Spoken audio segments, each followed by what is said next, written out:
بسم اللہ الرحمن الرحیم۔ اللہ پاک کا اپنے نبیوں کی طرف نازل کیا جانے والا کلام وحی کہلاتا ہے۔ وحی پیغمبروں کے ساتھ مخصوص ہے، جیسا کہ اللہ پاک فرماتا ہے، اور ہر بشر کی یہ مجال نہیں کہ اللہ تعالیٰ سے کلام کرے۔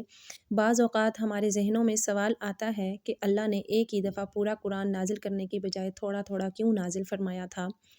تو جان لیجئے کہ یہی سوال ایک دفعہ مشرکین مکہ نے حضور اکرم صلی اللہ علیہ وآلہ وسلم سے پوچھا تھا، تو اس کے جواب میں اللہ پاک نے سورۃ فرقان کی آیت نمبر 32 اور 33 نازل فرمائی کہ اللہ پاک فرماتا ہے، اور یہ کافر لوگ کہتے ہیں کہ ان پر سارا قرآن ایک ہی دفعہ کیوں نازل نہیں کر دیا گیا؟ اے پیغمبر، ہم نے ایسا اس لیے کیا ہے تاکہ اس کے ذریعے تمہارا دل مضبوط رکھیں، اور ہم نے اسے ٹھہر ٹھہر کر پڑھا ہے، اور جب کبھی تمہارے پاس کوئی انوکھی بات لے کر آتے ہیں ہم تمہیں اس کا ٹھیک ٹھیک جواب اور زیادہ وضاحت کے ساتھ عطا کر دیتے ہیں۔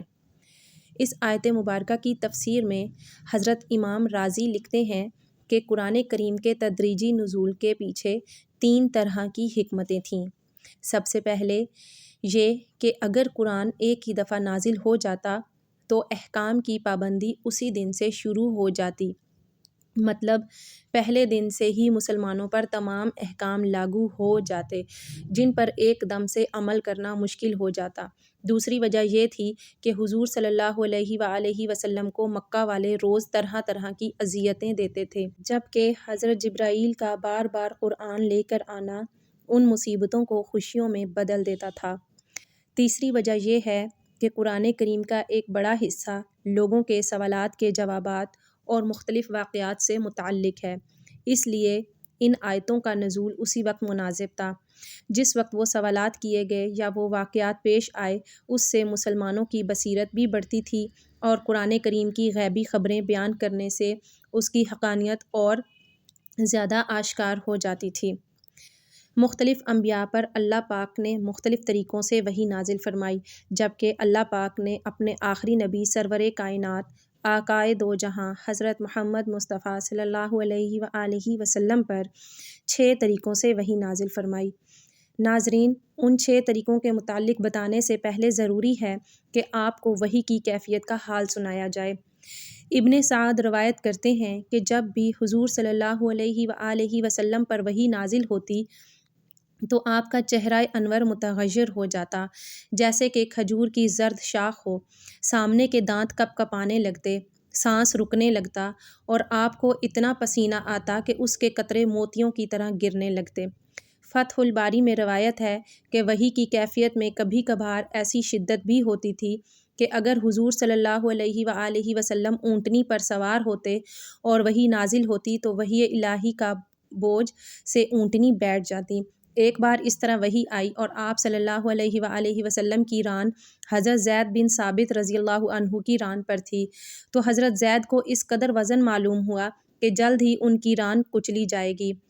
امام بہقی بہت سے صحابہ سے روایت نقل کرتے ہیں کہ وحی جب نازل ہوتی تو کبھی کبھار ہلکی ہلکی آوازیں دوسروں کو بھی محسوس ہوتی تھیں۔ صحابہ کے اقوال نقل ہیں کہ جب حضور صلی اللہ علیہ وآلہ وسلم پر وحی نازل ہوتی تو آپ کے چہرہ مبارک کے قریب شہد کی مکھیوں کی بھنبھناہٹ جیسی آوازیں سنائی دیتی تھیں۔ آئیے ناظرین، ان 6 طریقوں کے متعلق آپ کو بتائیں کہ جس طرح اللہ پاک نے نبی آخر الزماں حضرت محمد مصطفیٰ صلی اللہ علیہ وآلہ وسلم پر وحی نازل فرمائی۔ سب سے پہلے طریقہ کو امام بخاری روایت کرتے ہیں کہ ایک دفعہ حضرت صلی اللہ علیہ وآلہ وسلم سے حضرت حارث بن حشام رضی اللہ عنہ نے پوچھا، یا رسول اللہ، آپ پر وحی کیسے نازل ہوتی ہے؟ حضور صلی اللہ علیہ وآلہ وسلم فرمانے لگے کہ وحی کی سب سے زیادہ سخت صورت یہ ہوتی ہے کہ جب مجھے ایک گھنٹی کی سی آواز سنائی دیتی ہے اور اسی آواز سے نازل ہوتی رہتی ہے، پھر جب یہ سلسلہ ختم ہوتا ہے تو جو کچھ اس آواز نے کہا ہوتا ہے وہ سب مجھے یاد ہوتا ہے، اور کبھی فرشتہ میرے سامنے ایک مرد کی پیاری صورت میں آتا ہے اور مجھے پیغام سناتا ہے، وہ جو کچھ کہتا ہے مجھے یاد ہو جاتا ہے۔ شیخ محی الدین ابن عربی نے اس کا مطلب یہ بیان کیا ہے کہ ایک تو وحی کی آواز گھنٹی کی طرح مسلسل ہوتی ہے اور بیچ میں ٹوٹتی نہیں، دوسری گھنٹی جب تک مسلسل بجتی ہے تو عموماً سننے والے کو اس کی آواز کی سمت متعین کرنا مشکل ہو جاتا ہے،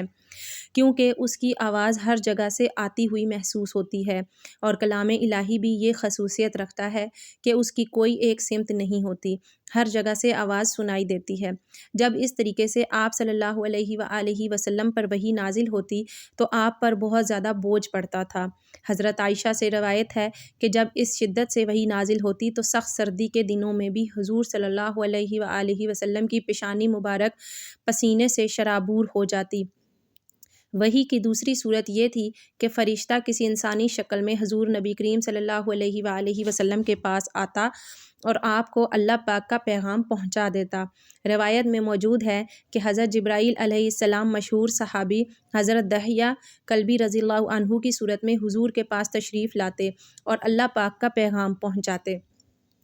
وحی کی تیسری صورت یہ تھی کہ حضرت جبرائیل علیہ السلام کسی انسانی شکل کو اختیار کیے بغیر اپنی اصلی صورت میں دکھائی دیتے تھے اور حضور صلی اللہ علیہ وآلہ وسلم کو اللہ پاک کا پیغام دیتے۔ ایسی صورت میں جب بھی حضور صلی اللہ علیہ وآلہ وسلم کے پاس حضرت جبرائیل علیہ السلام آئے تو اللہ کا خاص پیغام ملا۔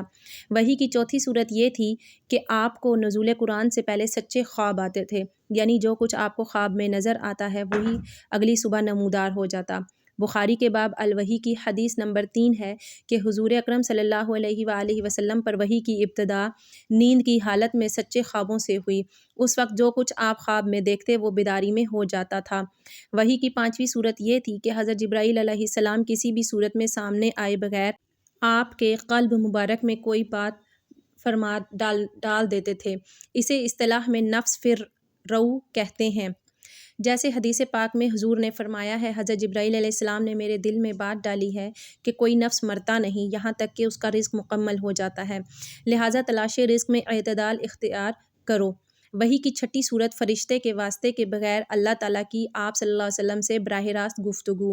جیسے اللہ تعالیٰ نے موسیٰ علیہ السلام سے گفتگو فرمائی تھی۔ وحی کی یہ صورت موسیٰ علیہ السلام کے لیے نص قرآنی سے قطعی طور پر ثابت ہے، لیکن نبی پاک صلی اللہ علیہ وآلہ وسلم کے لیے اس کا ثبوت قرآن کی بجائے معراج کی حدیث میں ہے۔ جب آپ صلی اللہ علیہ وآلہ وسلم پر معراج کی رات نماز کی فرضیت وغیرہ کے سلسلے میں اللہ تعالیٰ نے اس وقت وحی نازل فرمائی جب آپ صلی اللہ علیہ وآلہ وسلم آسمانوں کے اوپر تھے۔ ناظرین، حضرت ابو ذر رضی اللہ تعالیٰ عنہ بیان فرماتے ہیں کہ رسول اللہ صلی اللہ علیہ وآلہ وسلم نے مجھ سے ارشاد فرمایا، تو صبح کو جا کر کتاب اللہ کی ایک آیت سیکھے، یہ تیرے لیے 100 رکعت نماز سے بہتر ہے، اور تو صبح جا کر علم کا ایک باب سیکھے، خواہ اس پر اسی وقت عمل کرے یا نہ کرے، یہ تیرے لیے 1000 رکعت پڑھنے سے بہتر ہے۔